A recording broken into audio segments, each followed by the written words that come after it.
Welcome to Mutual Mobile. Thank you so much for all of you for being here. I'm really excited about our panel discussion today. We've got some awesome people from Belkin, from Big Ass Fans, from Plum, all here to talk about the connected home. And today I'm here to introduce Kevin Harwood. He is the moderator of our panel tonight and one of our own here at Mutual Mobile. He is an iOS architect and has been, or a consulting architect here at Mutual Mobile, and has been in the connected space for a long time and has been working on iOS since the original first public SDK. So Kevin has a house full of connected things and is the perfect fit for this panel. So let's give him a round of applause.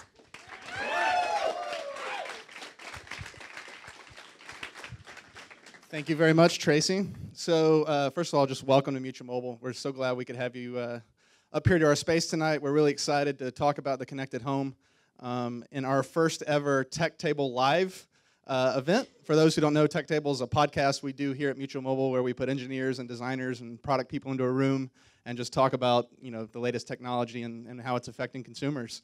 And so we're super excited to have some guests tonight to talk about just that. If you want to follow Tech Table, I would love for you to go do that. You can go to techtable.fm and go straight to where our podcast is at. You can get it every other Monday, sorry. And we look forward to hopefully getting some more followers out of this, so we'd love to have that. Tonight, we have three very special guests. Our first guest is Ohad Zeira. Actually, before you come up, we're going to talk about Connected Home. We're going to start with intros from each one of these guys. They're going to give a little bit of background on their company, what they do, their products, how they're in the Connected Home space. And then we're going to jump right into a panel discussion around that. And at the end, we're going to have Q&A with the audience. So I want to make sure you guys are already thinking about what questions you may have for our panelists. At any time, you can submit a question to #TechTable, and we'll get that here at the end. We'll also have a mic for the room if you just want to ask your question directly. So be thinking about that as you hear our panelists giving a lot of great answers tonight. So without further ado, let's get our panelists up here. Our first is Ohad Zeira. He is director of product for WeMo at Belkin. He's been at Belkin for 7 years and has a lot of great Belkin products. I actually have Belkin products in my home, so I'm excited to talk to Ohad. Give him a hand. Hey everybody, good to see you all. As Kevin mentioned, my name is Ohad. I've been lucky enough to run the WeMo business and team since its inception on a whiteboard about 5 years ago. And at that point, we were really looking for networking adjacencies and trying to think, well, what do people want to do with the power they now have in their homes? The ubiquitous Wi-Fi, the power, the emerging power of a really personal computer that's always on you, and all these things. So we kicked off what was I think a pretty rigorous consumer insight study. Went out, talked to all these people, and came back on the initial findings and said, shit, this is not interesting at all. These are just standard home automation activities that we're getting back. Like, what are we doing? Why are we wasting our time with this? And so we really quickly pivoted that study and said, well, not what do people want to do, but why aren't they doing it today? And that became really, really interesting and became the seed for what WeMo became, which is the most approachable entry point into that connected home. And so we kind of set up and then tried to take down every single barrier to adoption for these kinds of technologies that we could find, starting with huge upfront costs. Yeah, I mean, 3-4 years ago, that was still a big deal. People were worrying about the total cost of ownership for your 2,000 or 3,000 square foot mansion, right? Not for somebody coming into this market for the first time and having an experience. Standard confusion, which still abounds. So we chose Wi-Fi because at least you have it today. Real simple setup using only a mobile app. More common today, really novel at that point. And so we really started knocking down all of these barriers and got to a product that was a very nice MVP. The original WeMo product was a switch, an AC plugin, which you could put anything that you want into, control from your phone, set schedules, start setting up rules. And I think maybe the most fundamental thing that we've done in the time was set that product up as a learning machine, one that can see how are people using it, how are they not using it, and really break some conventions. For example, we were convinced, this is marketers, right, sitting around a conference room table, that we were going to have a segment of our users, women, that were going to use the WeMo switch to turn off the curling iron because they forgot it on once they were 10 or 15 minutes past the house. Turns out absolutely nobody does that. It was only a good idea on a whiteboard. But that lighting, as an example, is a huge use case. And so really harnessing the power and the voice of the consumer in choosing what we do. And since then, we have over a dozen of our own products. We have several partner products, including a coffee maker, a slow cooker from the Crock-Pot folks, space heaters, humidifiers. The list goes on, and the latest is our lighting partners with Ostrom Slovenia and TCP. So that's the beginning of the video. 1 sec on that one. The first challenge we had was approachability in terms of technology and in terms of making the stuff usable. And I feel like we've gotten through that. And where we are in the market today is approachability means something else. Approachability means now, why would I want to get into this if I'm not an early adopter, if I'm not looking to experiment? What are the key drivers for me, and why is this kind of technology important to my life? And so that's our next challenge in approachability. We've redefined the WeMo brand to try to address some of those points, and I'll share a super quick video with you guys on kind of our take for how to do that. We human beings heart this technological world because it connects us with likes and alerts and notifications that tell us what is happening, when it happened, and if it will happen again. It puts us here, here, and here, instead of here. Under this bed, saying yes to this girl, in this ridiculously sweet hug. And nothing should keep you away from here. Not an iron you think you left on, not lights you think you left off, not dinner you know you should be cooking. But if any of it does, it's time to ask yourself, can I WeMo that? I need to warm up the place before I get home. Can I WeMo that? I need to snooze, but I also need coffee. Can I WeMo that? It's raining and the sprinklers are on. Can WeMo stop that? My kids need a TV curfew when I'm out. Can I WeMo that? WeMo will monitor, measure, and manage this home that is your life. Like magic. It lets you be there when you're not there. So how about you take today and WeMo that?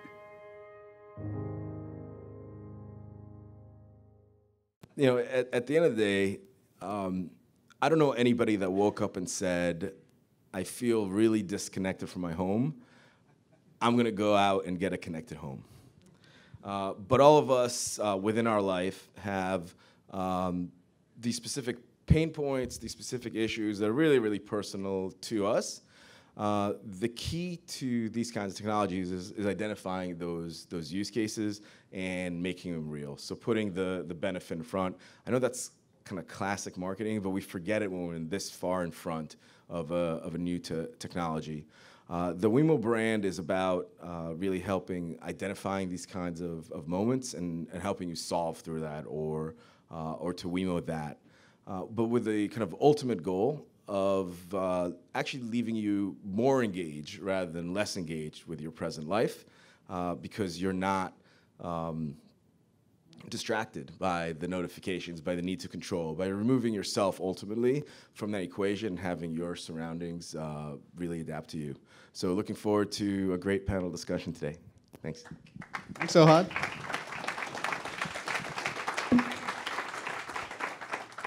Next, we have Landon Borders, who, let me make sure I get this right, is the product development manager for Big Ass Fans. He was responsible, he's a core member of the team that shipped the Haiku Smart Fan, which we actually have installed right there behind us. I'm looking forward to hearing some stories about that. And he's also a board member of the Thread Alliance, which I'm looking forward to some more information as well. So please welcome Landon here to the panel. How's it going? Should I sit here? Here? How about here for now, and I'll move over. How's everybody doing? Good. Welcome. My name's Landon Borders. I work for a company called Big Ass Fans. That doesn't get old.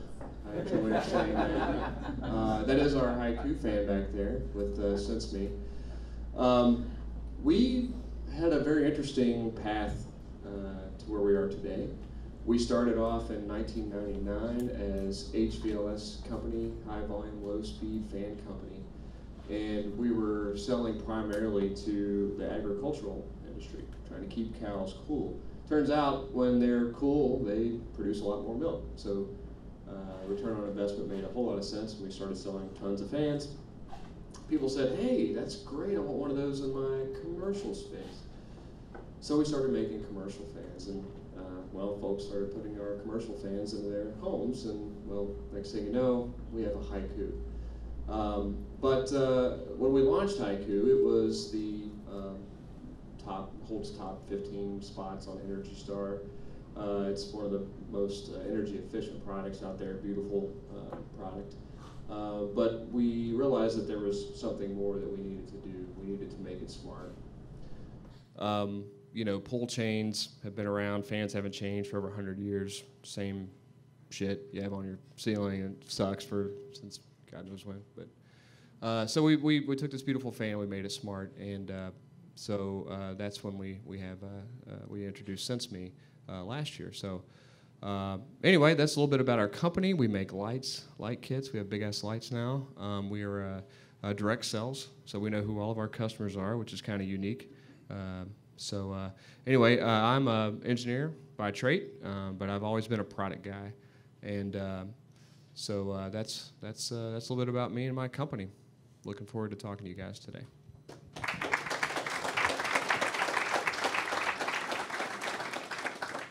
Awesome. And then our last panelist this evening from Austin, Texas, Utz Baldwin, who is the CEO and co-founder of Plum.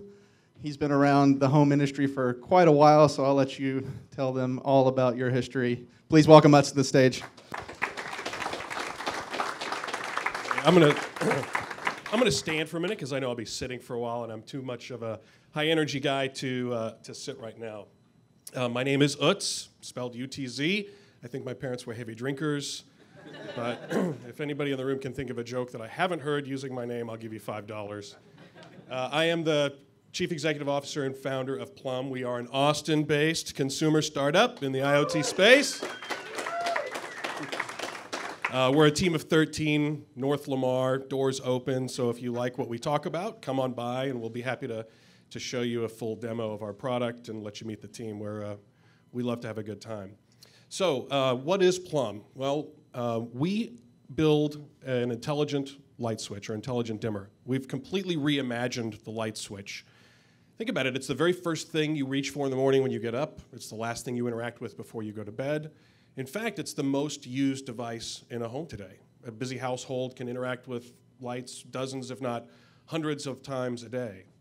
And it's really screaming for innovation. And there are some great players in the lighting space. One of them is right here. They were the first to create a Wi-Fi light switch, so hats off to WeMo for doing that.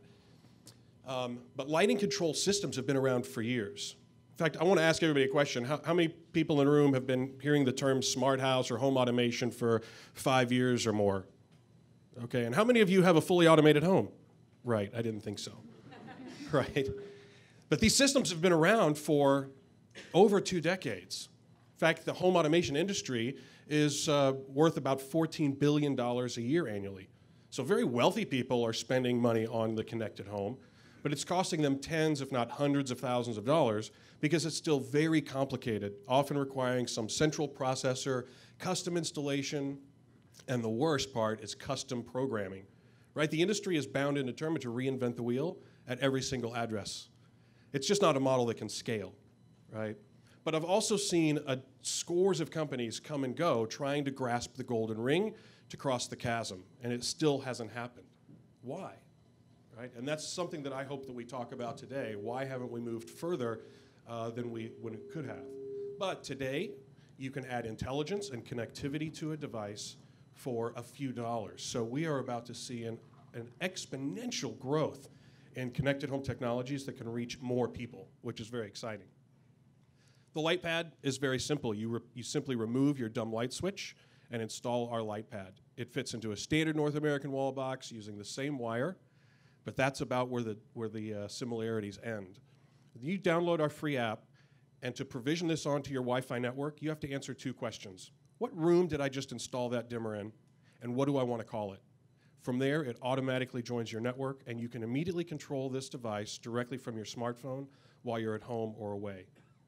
Now, we do believe that there's a great deal of value in being able to control your lights from your smartphone, but it's highly unlikely that you're going to walk into your kitchen and pull your smartphone out to turn on your lights, or as you're walking out the door to pull out your smartphone. We put all of the intelligence into the device itself where it should be. After all, as humans, we've been walking up to the light switch for over 100 years. It's a very natural, intuitive way to control your lights. So we've done a couple of very cool things. First of all, for those of you who like the tech speak, there are 5 processors in here. A 400 megahertz ARM processor running full Linux. Erlang is our firmware. It's a true distributed computing system in your home. So we're beginning with lights, but think about what you can do with a device like this. When you approach it, it gently illuminates so you can easily find it in the dark. We have an occupancy detector built right in. But we also incorporated a multi-touch user interface. You simply touch it to turn the light on or off to a level that you predetermined, and you slide your finger up and down to adjust the light. But when you use 2 fingers, you adjust all the other light pads in the same room. And as you're walking out the front door or getting ready for bed, again, there's no need to pull out the smartphone. You just use a pinching gesture and you turn off all the lights in your home. It also features sub-metering, so we can tell you how much your lights cost to operate in real time. We're measuring the load, so we can send you a notification if you have a light bulb out, and the list goes on and on. I won't spend that much time on this anymore. But you might ask, well, what the hell do you know about the connected home, right? Why you? Well, it's been my entire career. I've crawled underneath homes pulling wire. I was a top 100 systems integrator. I've designed thousands of very sophisticated control systems to automate homes. I was also the chairman and chief executive officer for CEDIA, the global trade organization that has represented the connected home for over 25 years now. I usually joke, if you want to talk about the connected home industry, bring a sack lunch because it's going to take us a while. So I'm looking forward to lively discussion, and I hope that we get some heated arguments going too, because that really gets me charged. Thank you all for being here.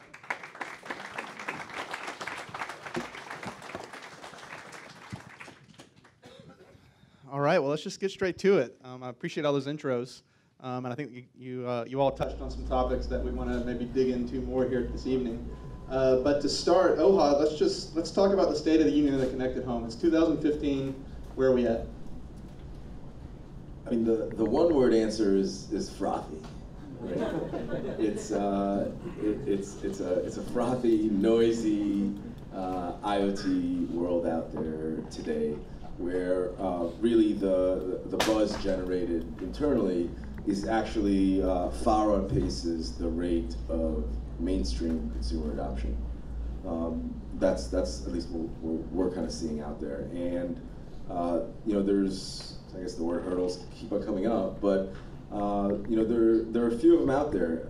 But a lot of people talk about interop as being a major one. I'm actually going to keep it on the list, but lower it a little bit in its rank importance.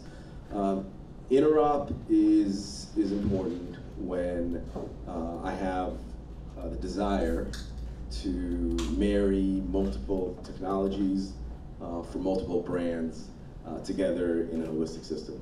And today, that's still, I think, the purview of very few early adopters. I mean, today we're really at awareness, and really is the promise, is the true benefit, is, if I dare say, the magic that I derived from this new kind of experience. Is it commensurate with the level of pain that I have to put up with in order to bring it into my home? You know, we've gone from a world. Let's even take the light switch as the example that was used before. From a world or smart light bulb, right? Lighting in general. Where we used to walk into a room and we have a shared experience, which is the lighting in that room, and then we have a shared control paradigm, which is, you know, those standard $1.99 light switches that sit around there. And you know, with all the advances in smart LEDs, in connected light switches, and other ways of providing luminaries, we have a much greater variety and type of control of the lighting that we can do. But we've taken the shared control and made it a individual control. So we've brought in our own UX challenges to the equation. And that's difficult in a family situation when, you know, you're not the only one there. You've got, you know, you got the kids, you got grandma, you've got a whole bunch of people coming in through that home. And so, you know, I think it's that second phase that's coming that's going to be really interesting as we tackle these real, true adoption experiences within the house. Utz, you got an opinion on where we're at right now? Yeah, I do. Keep in mind, you know, I've got this institutional knowledge of where the industry was, home automation before it was home automation. So my view on its trajectory, I think maybe a little bit different than many others. But the way I see the landscape today, you know, the race is on. From an endpoint device perspective, it's very exciting, right? Think about what startups can do today with very little capital in very short periods of time that used to take months and hundreds of thousands or millions of dollars. Now young startups using a BeagleBone or an Arduino board and 3D printing can get to a prototype, a proof of concept device up and running in such a short period of time. Now, I can tell you firsthand, actually getting it to market is a whole different thing, but proof of concept is easy. So that's very exciting, and I think I'd mentioned it earlier during my intro. The cost of the silicon, right, coming way down. Wi-Fi is as cheap as Zigbee or Z-Wave solutions. Adding a microcontroller or even a microprocessor to a device, or we're talking about a few dollars now, that's really going to spur a lot of innovation. The second part of the equation, as the landscape sits today, is the platform, right? There's so much activity. Everybody's building a hub, and everybody is launching a platform. This is nothing new, though, right? Companies like SmartThings or Revolve or Staples Connect or Lowe's Iris, and the list goes on and on, are solving a problem that has existed for a long time, where you need a central controller. These are just much lower cost hubs, essentially. My personal belief, it's a temporary solution to a problem that will go away. Belkin has proven it. You guys are proving it. We've proven it. Nest has proven it. Sonos is proving it. You don't need a hub, right? All of the intelligence can and will reside in the endpoint device.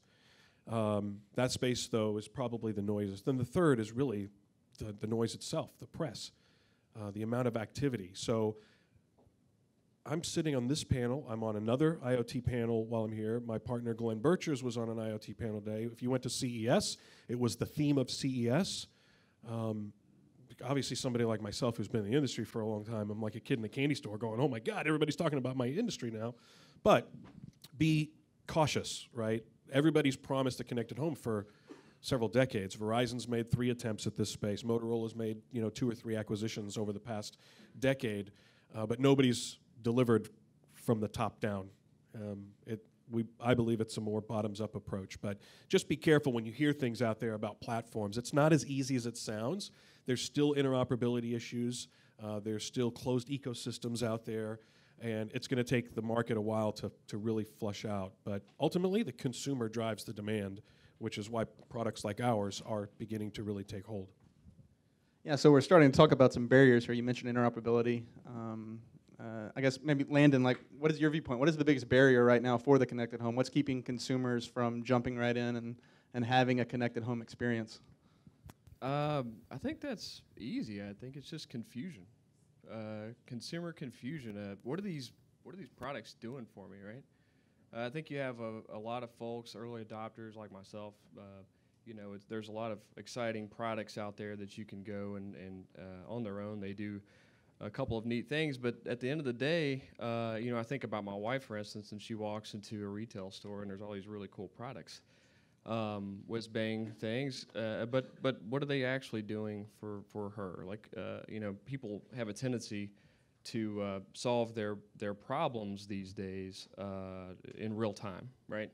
So, I'm tired of carrying these keys around. I'm going to buy a smart lock. Or, wow, there's a big stack of books over there. I'm going to buy a Kindle, right? So I think as we continue to take this approach, to this do-it-yourself approach to the connected home, I think early adopters will persevere here for a while. But overall, I think what we really have to do is help solve problems for the consumer. How do you go about communicating the value of a smart fan to consumers? And obviously, a lot of people may not even think about having a smart fan. How do you convince them they need one? Yeah, that's a good question. Actually, I think my Marcom team said don't answer questions by saying that's a good question. So I'm sorry about that. Stall tactic. Yeah. Stall tactic. Yeah.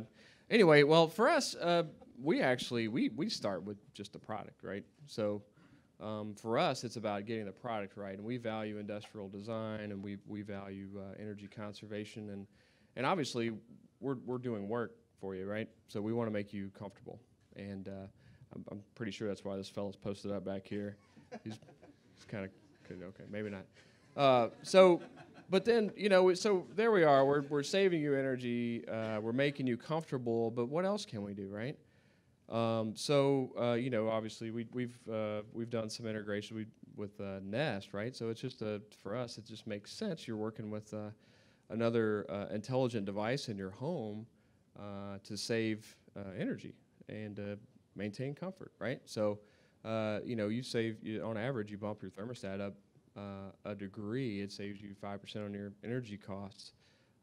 Well, just turn your fan up, you'll feel just the same. And our fans have built-in temperature and humidity sensors. So what we do is we try to maintain an effective temperature in your home, or in your space, I should say, so that you're not sitting there messing around with your remote or your app or whatever. You just feel comfortable. So there you go. Yeah, I mean, I think the use case, description that you start with is spot on. We've sold hundreds of thousands of Wi-Fi connected light switches, but the vast majority of them weren't marketed as such, and it was a really interesting path. It actually started with the original switch, well before I shared with you the really failed marketing attempt of thinking about the curling iron. Well, that wasn't true, but we did see a much greater majority of users using the original plug-in switch for lighting purposes. So that was a quick roadmap shuffle to get the light switch up, kind of coming up next, right after that original switch. And we put it out there. We connected to If This, Then That. Many of you are probably familiar with that. Wonderful sandbox for innovation and a really wide open internet connectivity platform. Once we connected the light switch to IFT, we started seeing all these users use weather.com, and at first we had no idea why anybody would connect weather.com to their light switch until we saw that it was to have their light switch turn on at sunset, and then turn off at sunrise, or kind of any combination there. Yeah, that's actually my main use case for my Belkin WeMos I have at my house, is I go off sunrise and trigger my lights with that. So we saw that, and we had enough, it was a long enough part of the tail, and so we built that into the app itself. And once we were able to do that, we could see that the usage of that kind of rule corresponded really highly and actually drove even more the use of the light switch, specifically in an outdoor porch light scenario. right? And so now we've gone from, well, initially began with a generic switch, and then became a Wi-Fi connected light switch, to actually providing you neither of those things. What we provide is the ideal porch light experience, the one that you never forget to turn on, so you walk home into a well-lit environment, and you never forget to turn off, so you're wasting energy for 2 or 3 days after you turn it on. That happens to be enabled by a Wi-Fi connected light switch. So talking about barriers here, let's talk about interoperability. I've got a Belkin WeMo set up in my house. I've got an alarm.com alarm. I've got an Nest thermostat. At the moment, I have to go to all these different apps to control different things. Maybe when I go to bed, I have to open 4 different apps and do some control. What's your viewpoint? It's on the state of the union there, and what's going to be the answer? Well, I guess the first thing are different standards, and then you've also got different devices, right? And the great thing about standards is that there are so many to choose from, and the number of devices out there currently all don't communicate with one another. So, 15, 20 years ago, I was the universal plug and play, because I was the integrator that came in your house that set up a box and connected everything and made everything talk to one another, so you didn't have to think about it. But in in today's age where we have devices that do have intelligence and they're all application based, I think we're at a pretty good interim, right? It's not that inconvenient to have multiple apps on your phone. We're already using that one device to control cameras and compass and navigation and telephone and email systems. But ultimately, to really benefit from devices that are smart is to start having them connect in some cases, right? Which is really the future of the connected home is not just about interoperability, it's about analytics, because once we can start gathering information about how people are really interacting with the devices and get some contextual awareness around how the devices work with each other, then we can start offering even more features and benefits back to consumers based on that data. I think that ultimately the race is on for the UI, right? And the hub play, I think, will begin to start to fade away, and the real race will be to create a rich user experience that can communicate with multiple devices. Until then, it's very important for the industry to work together, right?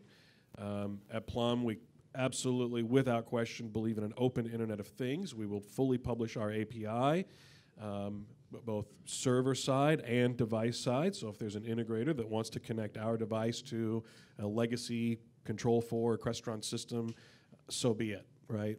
It's a small percentage of our customers, but what we know it's the right thing to do. And other companies need to do the same.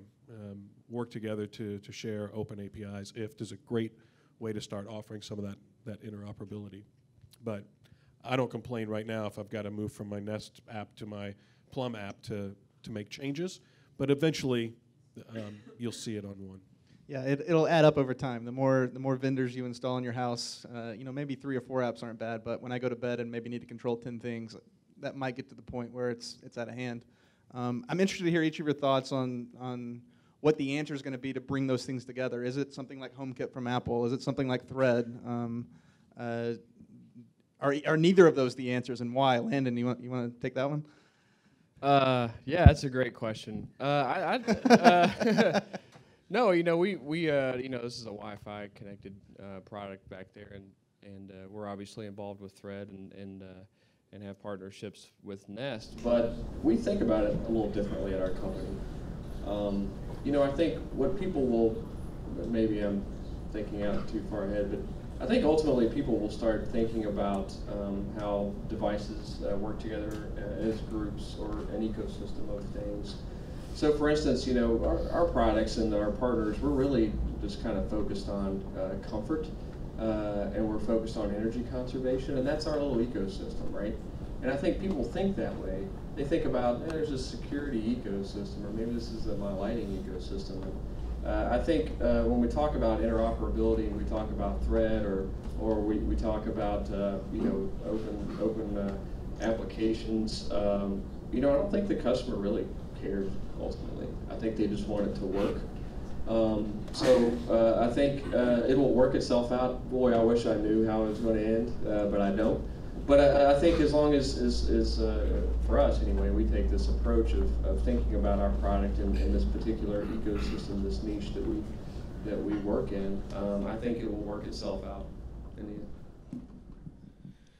Yeah, I mean, you both covered a lot of really interesting points over the last two. I mean, standardization can occur at many levels and eventually will have to occur at many levels.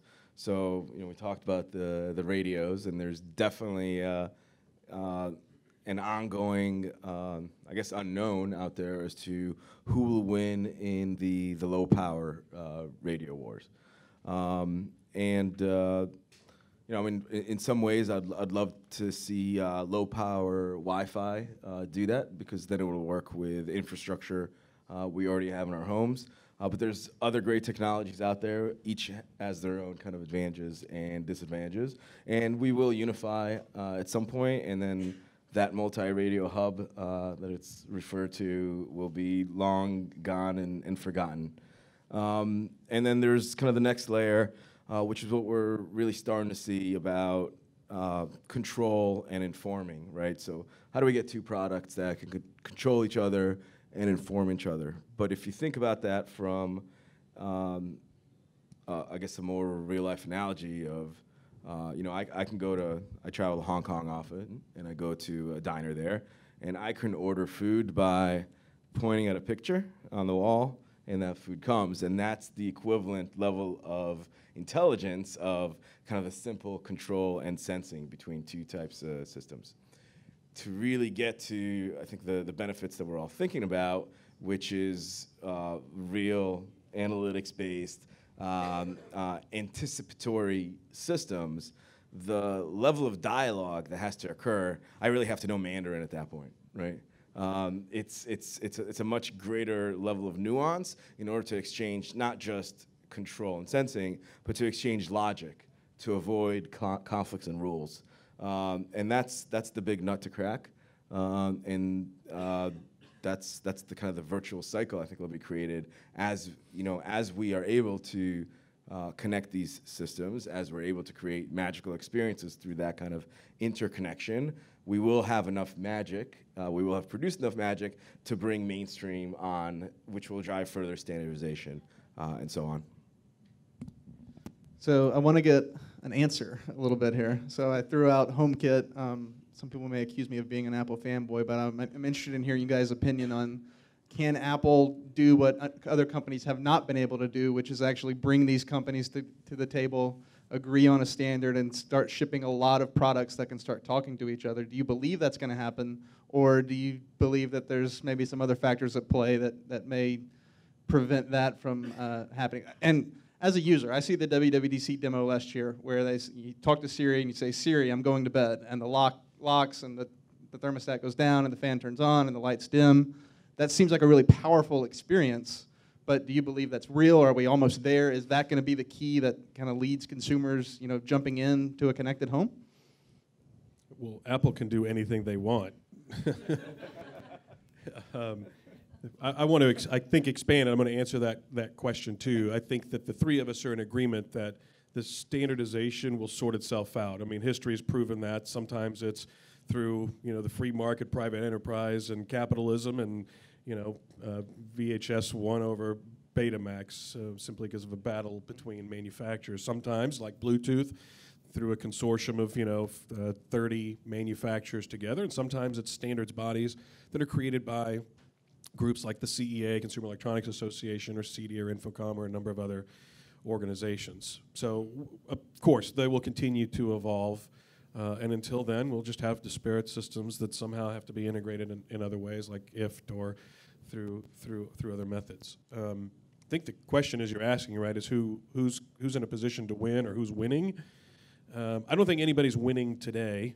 I certainly don't. Right now, it's still funny because the industry is 25 years old, and it's still the Wild West, right? We've moved kind of from the infancy to adolescence maybe, but there's still so much advancement occurring.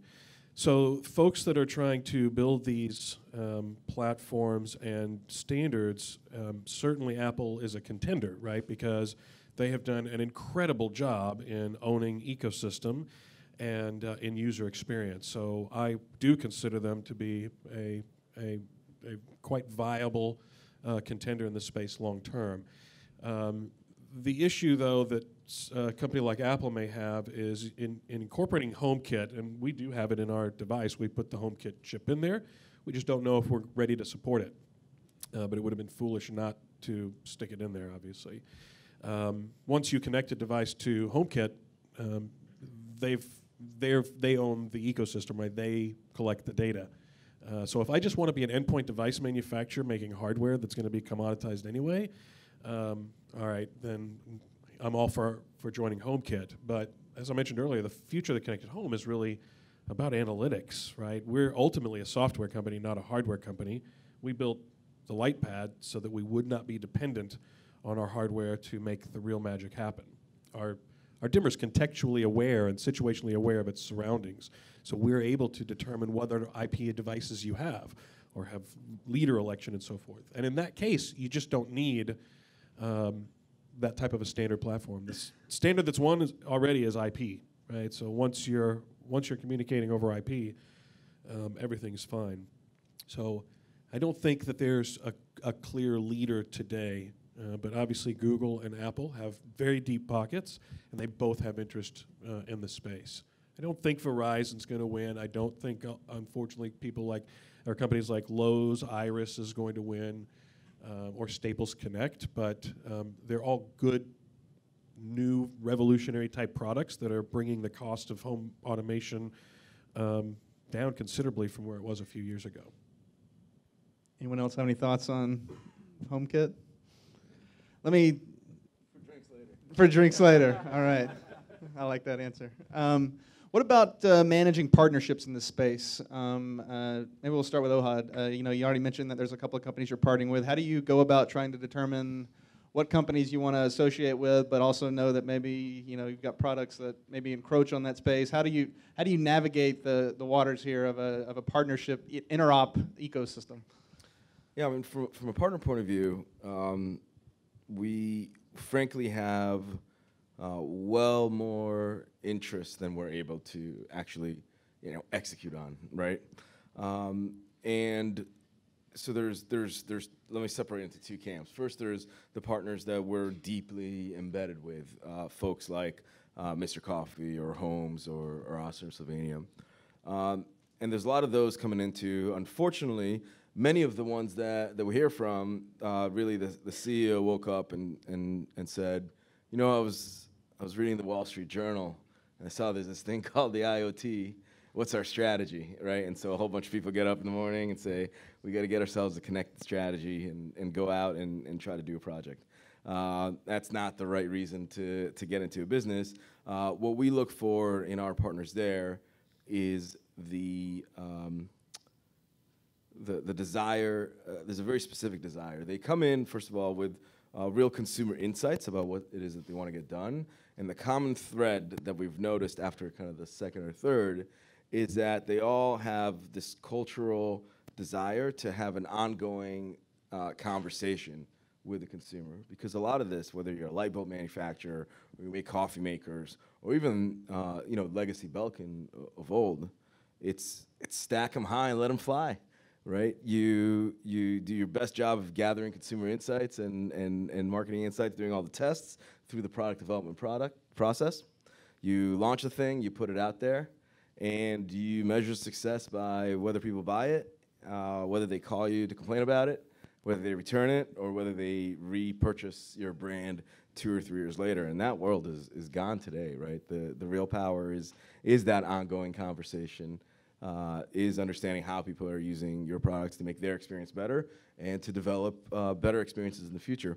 And so that's the real common thread between our partners that we've brought in, which has been really powerful. Landon, any thoughts on how you guys are working your partnerships? Yeah, we look in the home, and like I mentioned before, we're really focused on energy savings and comfort in the home. And So, we kind of framed our partnership strategy along those lines. And, for us, we look at what other products are complementary to ours that, when we're working together, what kind of work can we do together? What problems can we solve together? So, again, I mentioned Nest earlier, Jawbone. What? Jawbone? Are you kidding me? I was about to say Are Jawbone? you kidding me? What is that? Doesn't make sense. Okay, I'll explain it. There's most everyone, certainly I would imagine in Austin, have fans in their home, but the bedroom is by far the number one place where people have fans in their home. Number two place is guest bedrooms or spare bedrooms. But anyway, so we're really interested in sleep for that reason. And so are they. So it makes sense to us to look into the bedroom and for partnerships to help improve people's quality of sleep. And I'm sure many of you sleep with a fan on maybe in the summertime. And for me, now that I have a haiku in my bedroom, I sleep with it on all the time. I'm addicted. But again, to answer your question, to come back to your question, we look for other like-minded companies that have products that are complementary to ours, and together we want to solve problems for people. Awesome. Let's talk about security, and I'm not talking about breaking and entering. I'm talking about digital security. What do consumers need to be worried about right now from a security perspective with these connected products? Are we doing a good job? Are we at risk? What's your worst case nightmare for what maybe could go wrong here from a security perspective? Utz, you want to take that one? Sure. There are really three key issues that IoT, specifically connected home, needs to sort out, right? Or key topics. Right? One is interoperability. The second, which I'm certain will be solved in short order, is provisioning of headless devices, right? If it doesn't have a screen or a keyboard, how do you easily get it onto your network without having to switch over and type in passcodes all the time? And the third, there's actually four, sorry. Third is security, and fourth is privacy, right? All four of those issues really need to be addressed. And yes, there is risk. I think that it really depends on the product and the company's culture and their belief in building secure products. We're dealing with data that is connected, or devices that are connected to other devices in your home. And it is happening, right? There are several well-known companies that have been hacked or that have been tested for vulnerabilities. And ultimately that means people can get into your router. And once they're in your router, you know what can happen. So the right approach is multi-layer, right? Device or server authentication, device authentication, encryption, rotating keys. Our CTO at one time, he's born and raised here in Texas and literally rode a horse to school when he went to school. Everybody does. My horse is downstairs, by the way. Oh, and by the way, also the most likely place, or the most likely thing to find in your bedroom too, would be a stripper pole, right? That's probably the most common place, right, is in the bedroom. No, of course. Yeah. So there might be opportunities there. I digress.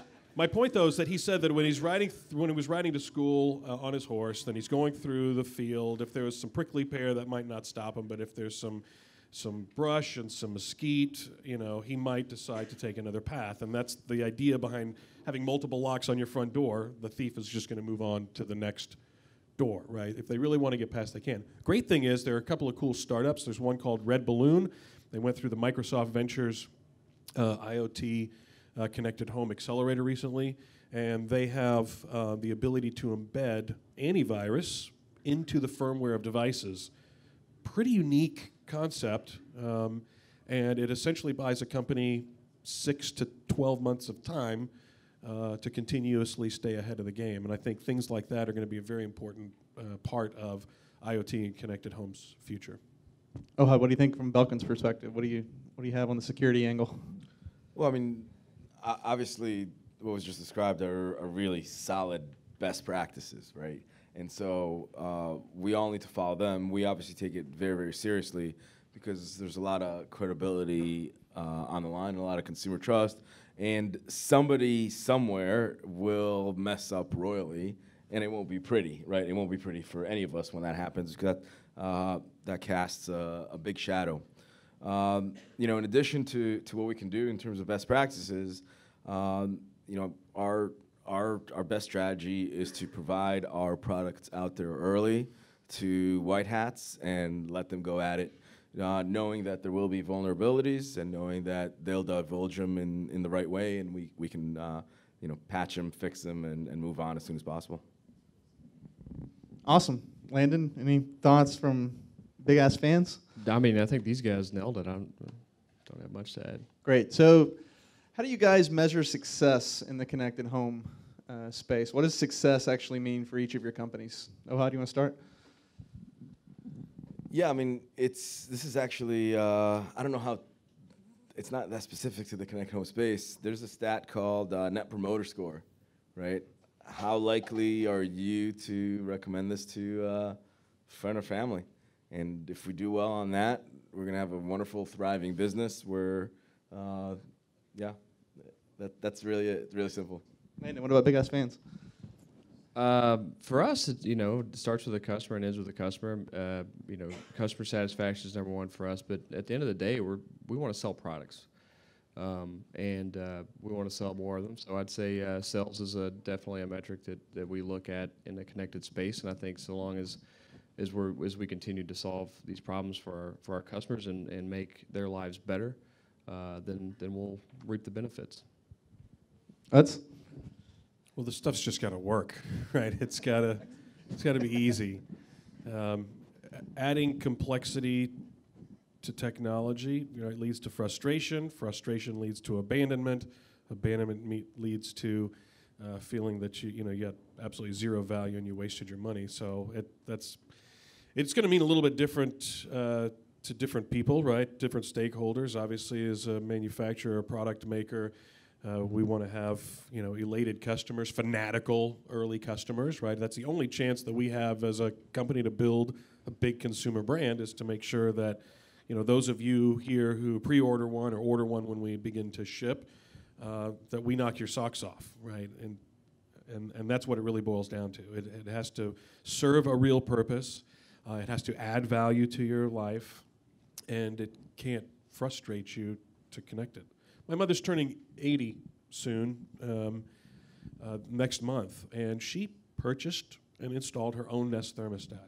Now, she's a little bit of an outlier because she's, you know, a tech enthusiast, but she installed her own, and then she bought a Sonos based on my recommendation, and she set that up. So it's really my goal to make our product that easy as well, and I think that's ultimately what success really means. That's actually one thing I wanted to touch on, was the install process for connected home devices. Obviously, that can be very intimidating. You know, you're installing a light switch, you're dealing with electrical wires. Obviously, a ceiling fan, I watched the person install that. I couldn't have done it. How do you convince consumers that either they're capable of doing it, or how do you at least connect them with the right people who can, you know, make that install happen for them? Landon, you want to start? It's not that difficult, really. I've done it myself. It looked hard. Yeah, people are intimidated by that, installing a ceiling fan. I think if there's a junction box there already, it's not that difficult, but I digress. We think a lot about user experience. Starting with, as you mentioned, for us, it's the installation process, but it's paramount that we make this process simple, commissioning, the setup, the entire user experience. And if you don't get that right, if you don't make it simple enough, I think he's exactly right. People are going to get frustrated, and you're not going to have return customers. So are we there? No. What can we iterate on to make it better? What's the problem? No, we're not there yet. There's still a lot of work to do. You know, we think about it a lot. I mean, I know that even for us, we have a lot of work to do. So.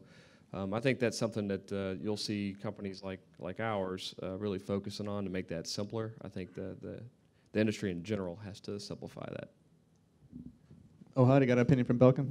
Well, I mean, you know, certainly there's a lot of things you could do to make setup better. I mean, just minimizing steps, period, in any process removes opportunities for failure. There's, you know, we talked about HomeKit earlier. They're doing some really interesting things that are really only open to them based on knowledge that the iOS device has in your network topology to onboard other devices. But setup is just kind of one piece of that. It really extends through the life cycle. Give you an example. When you set up one, maybe two devices at one time. It could take 5-10 minutes. You get it done. You're still happy, right? But what if you have 20, 30 headless devices already running in your house, and you want to get a new router? I mean, that at that point change the wireless network. A Herculean task. So there'll be some interesting bumps along the road. Also, just to add, because you're talking specifically about installation, right? But in the connected home, we're talking about your home, right? So it's highly unlikely that homes will have nothing but dongles and things that you can plug in. Certainly, we'll see more wireless devices, but there are fixtures in our homes, right? So if you, I'll give you a couple of data points. If you walk into a Home Depot today and see the bank of switches and electrical outlets, the numbers we've gotten say that 50% of their electrical sales are to DIY, right, to consumers, and the other 50% to the trade. I'm sure that all three of us, since we're providing 120 volt device, are going to be dealing with trade, right? And they're still going to be an important part of the connected home. The good thing is, historically, connected home or integrators or custom installers, whatever you want to call them, electronic systems contractors, have historically charged $100 an hour and $250 an hour to program. But all three of the devices that we're providing can be installed by a licensed electrician, right, who will charge maybe $100 to roll a truck and install 3 devices. So it's if you choose to have somebody else install it for you, it's still not breaking the bank.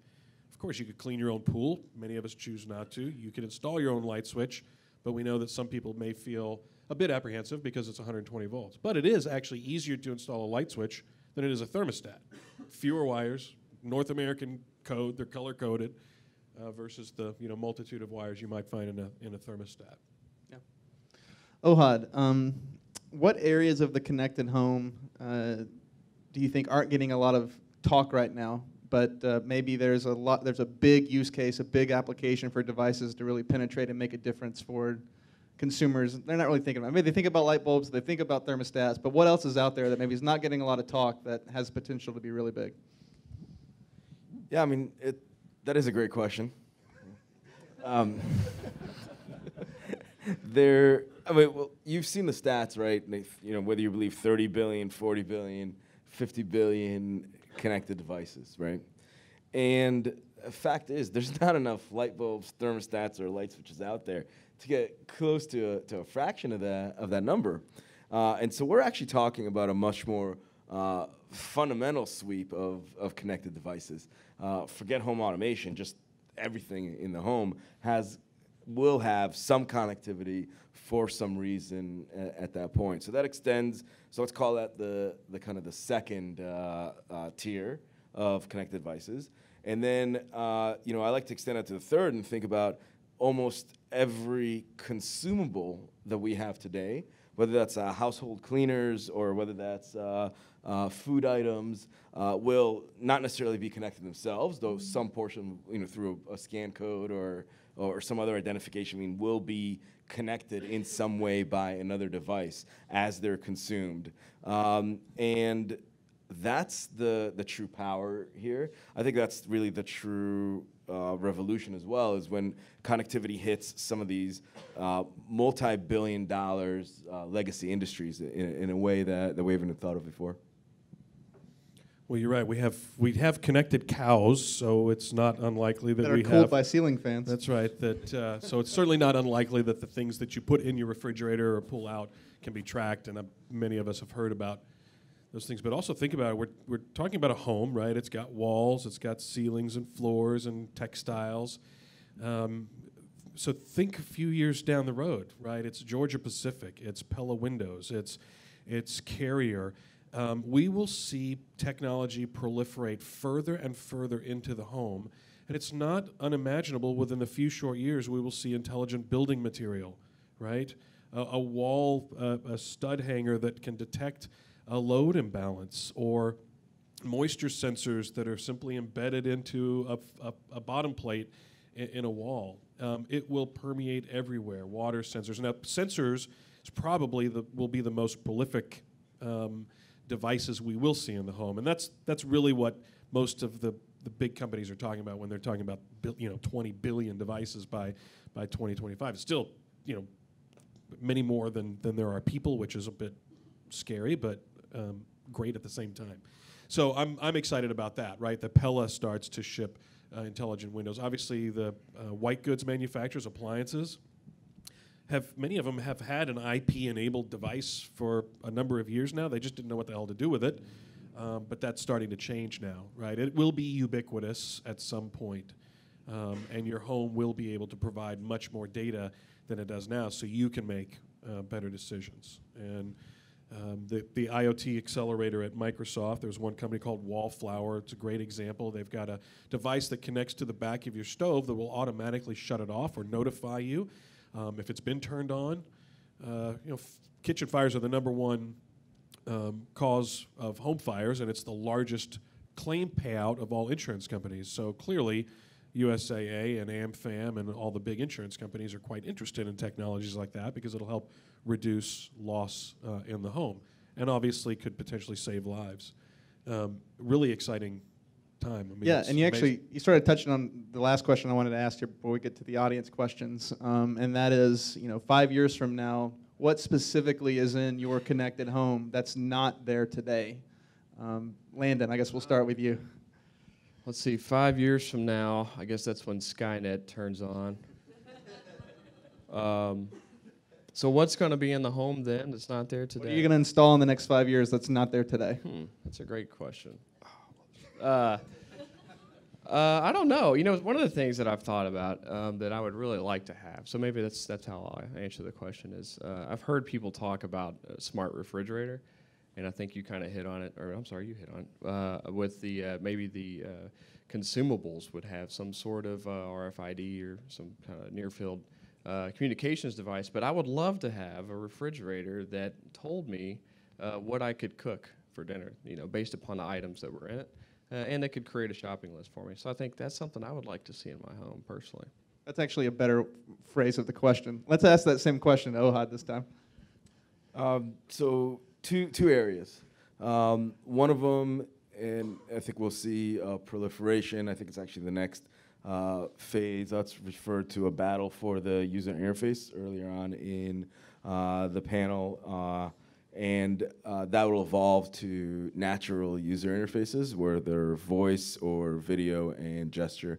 So that's something that I'm both excited and a bit frightened by within the home. And then the second area regarding sensors. So the appetite for this kind of distributed mass sensing points is just going to increase and increase. And what I'm really looking forward is some of the innovation that's coming out on infrastructure-mediated sensing, so using single points of sensing to understand what's happening at multiple points through the infrastructure. That will actually make this vision a little more scalable. It's tough to imagine that it's feasible or really desirable to have hundreds of sensors within an apartment. What do you want to see solved in the next 5 years? What will I have in my home in 5 years? I will have a first sink and electric dog polisher. That's what I hope to have. Actually, my lights, my dimmer, the light pad, would be nice to have in my house in the next 5 years. It's shipping soon. Any Kickstarter backers here? So anyway, I don't know. It's all coming so quickly, right? I know that. The way I listen to music, the way I watch television, the fact that broadband is increasing at such an exponential rate, except now maybe not that it's under Title II. That's a different discussion. I can't tell you what devices will be shipping in the next 5 years, but I do know that they will be very, very cool. That's all we can hope for. So I want to turn it over to the audience now. Like I said, we can ask questions. You can just shoot them to #TechTable, or do we have a microphone? Do we have one floating? Yes, Tracy has a room mic where you could just ask the question that way as well. I'm looking at the moment. I see a lot of pictures, but I didn't see any questions filtering through there. So you don't want to send it again if I missed it. But we'll open it up. Who's got a question for our great panel up here? All right, back there. So I know, Utz, you mentioned the whole data issue, and somebody mentioned the word privacy before, but nobody touched on it. What's going to happen with all this data? You know, I leave my house, I tell my Nest I'm away. Somebody at Google knows I'm not home. There's a big security issue here, and the more things get connected in the house, the worse it's going to get. Are there going to be provisions for us to not have to use the cloud with all of these fancy devices, or are we just giving away our lives a la Facebook and Google? Good question, and I would concur, right? It is an issue. It needs to be addressed ethically.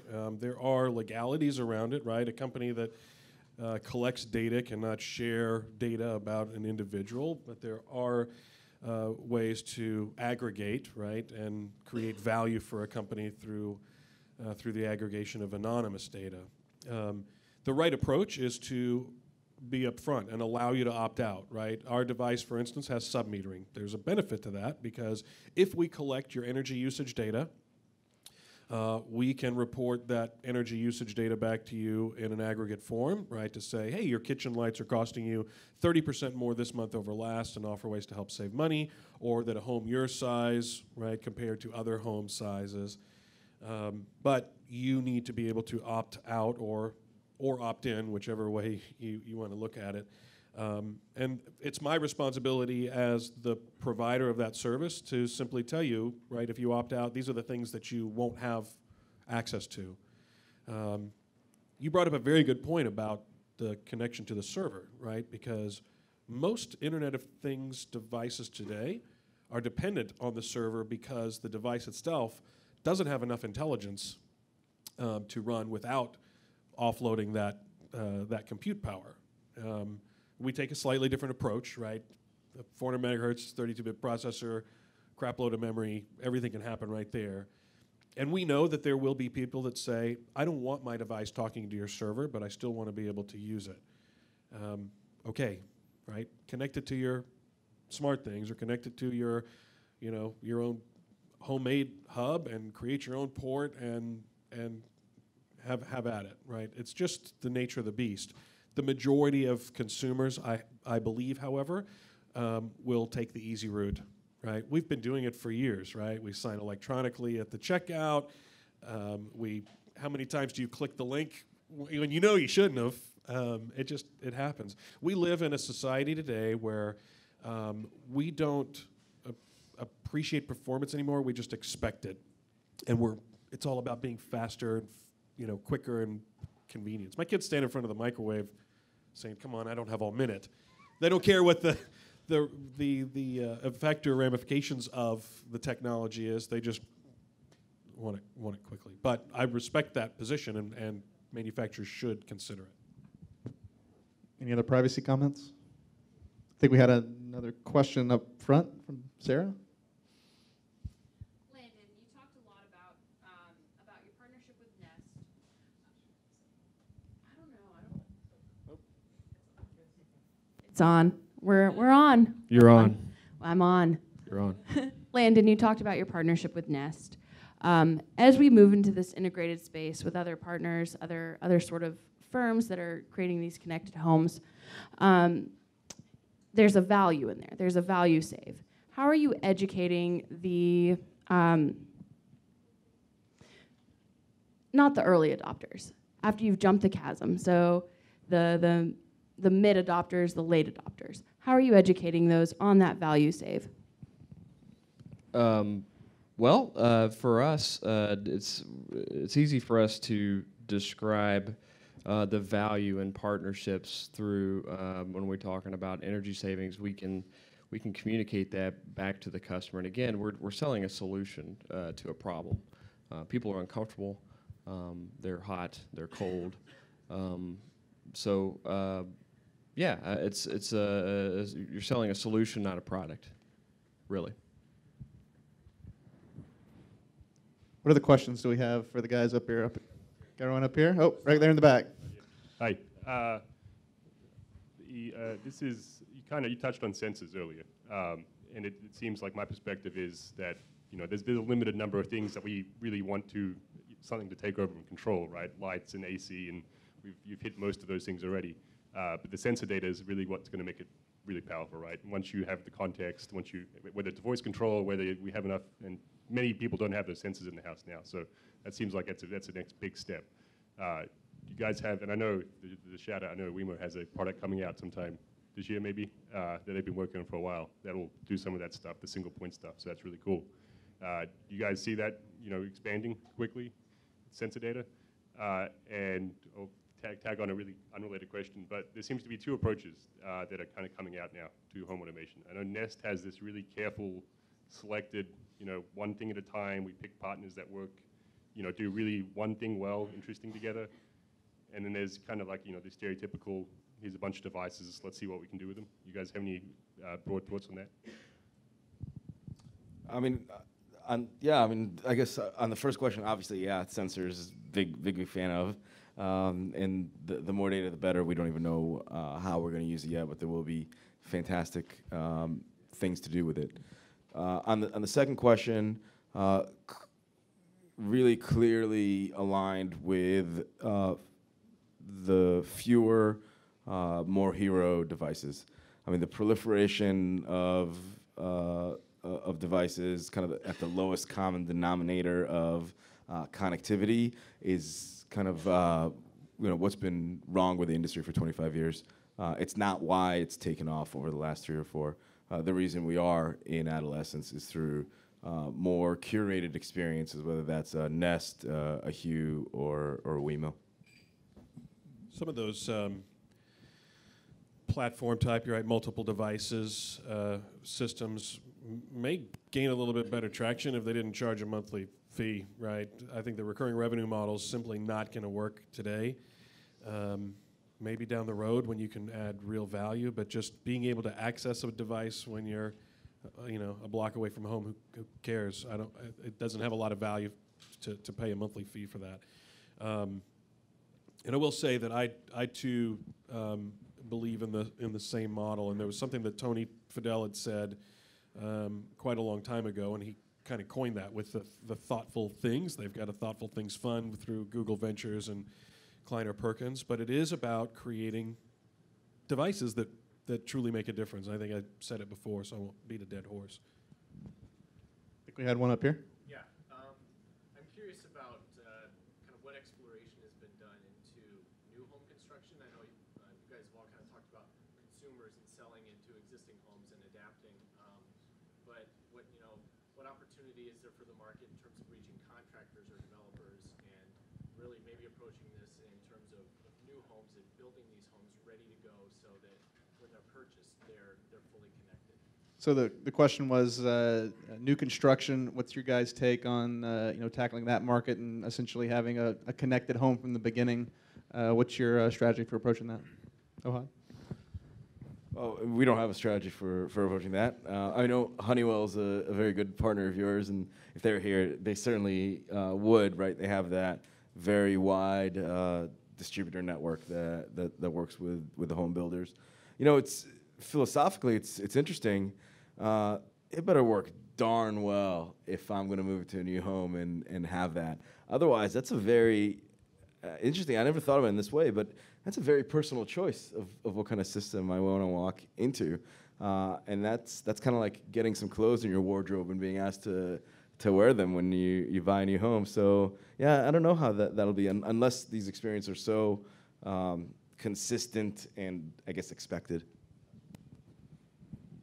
One of the things I thought of when you asked that question is as wireless devices proliferate to the home, right now it's all about retrofit, right? But your question is about, well, what about the new homes? I think as the connected home builds out and as we continue to solve these problems, I think maybe people are going to start using less copper, right? So light switches are just connected wirelessly now. So do you really need these 50 feet of copper in every single room? So I think maybe that's one way that the connected home will look differently in the future. That means we're all doomed. We're all doomed. My approach is just a little bit, I've got a lot of experience there. So I was, as the CEO of CDI, I was the primary interface to the National Association of Home Builders, the National Association of the Remodeling Industry, ASID, the designers, architects. I developed educational programs. So consumers look to their builder, their architect, or their interior designer and they see them as an expert in the biggest purchase they'll ever make in their lives. And unfortunately, most of these design build professionals know squat about technology, and it's evolving so quickly, which is one of the reasons that I created this program. It's mandatory continuing education courses that they can take, how to talk to consumers about the technology, how to embed it into your supply chain or your design process. Think about it, though. Builders have been trying to differentiate their product for decades, right? And that's why you see granite countertops and stainless appliances. That's why security systems became a standard in the mid-'80s, and they're still looking for it. And at CEDIA, and even before as an integrator, I worked with many, both regional and national builders, on trying to find ways that we could build packages or standards, right, to make it easy. With the products that we have, that will now become a reality, right? Because they're no longer dependent on a very small trade, right? There are only 8,000 home automation integrators around the country.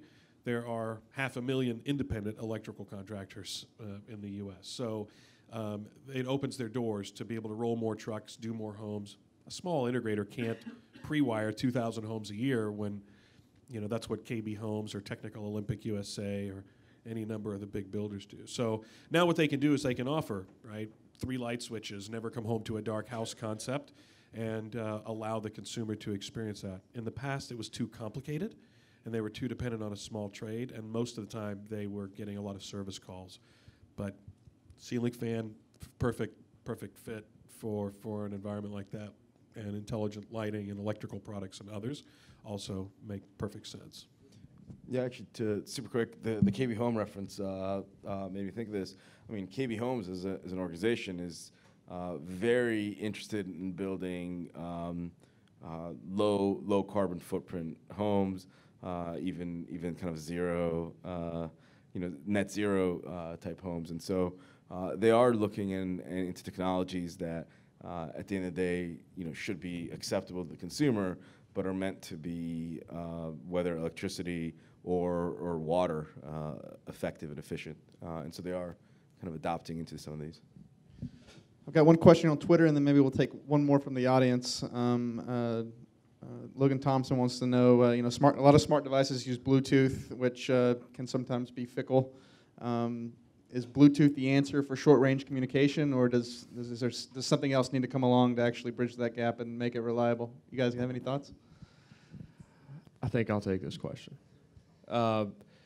It's one of the things that we're looking at with Thread Group. I think Bluetooth is actually a great communication protocol, but for Thread, we're looking at a more reliable mesh network for your home, and one that's low power and secure. And those are the things that we're looking at in the home.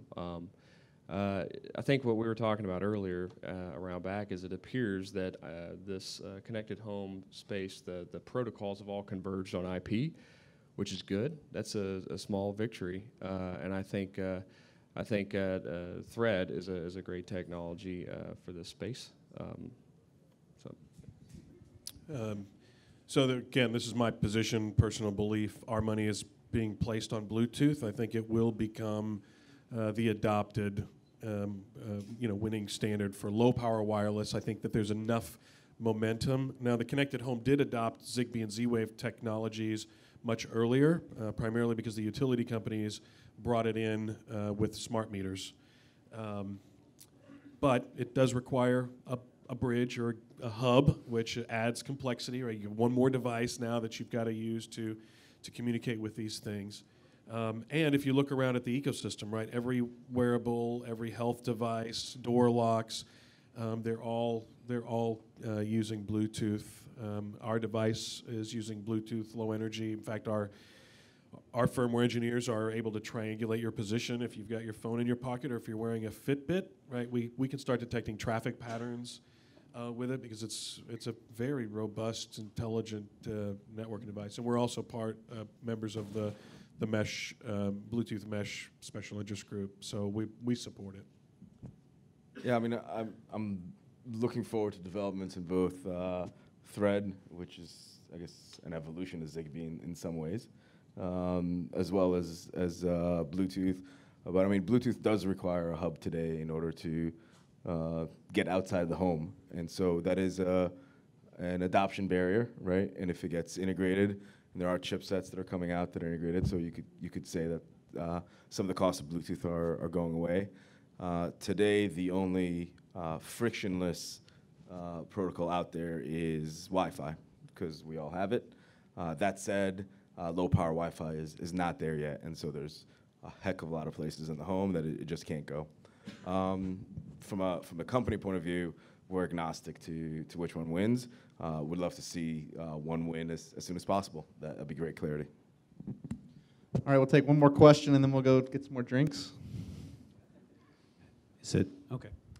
So first of all, thank you for your opt-in program. I just came back from Santa Clara for an IoT and wearables.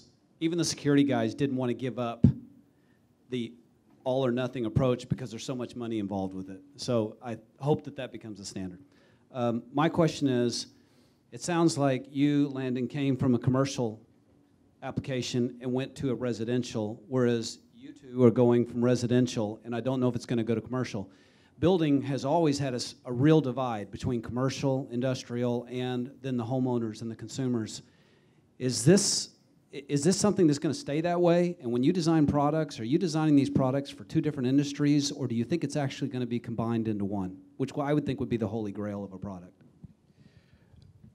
Yeah, I would love for it to be a common platform, but I don't know that we're going to get there anytime soon. I think actually what we're seeing is maybe you know, as you mentioned, we came from the industrial commercial space into residential. I think we'll see some of this proliferate back upward into the commercial and industrial space.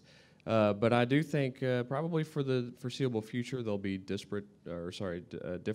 But yeah, like you, I would love to see them become one and the same.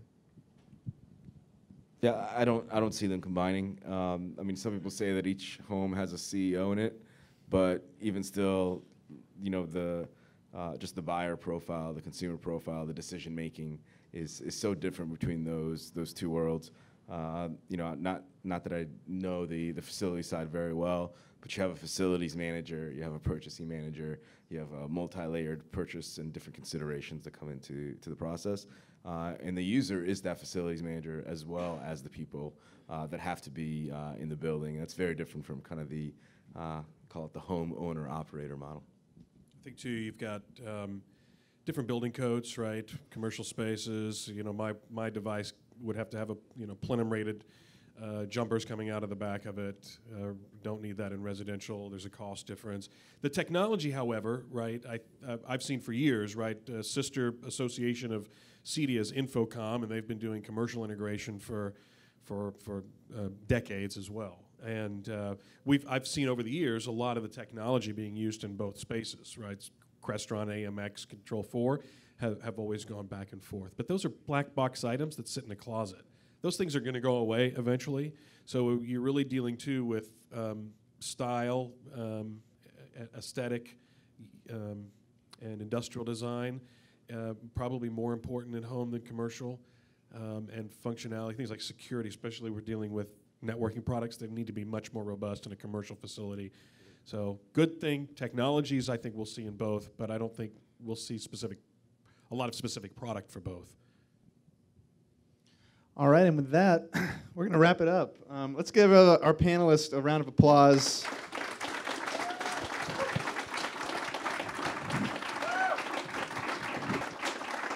That was a big applause. That was a lot of applause.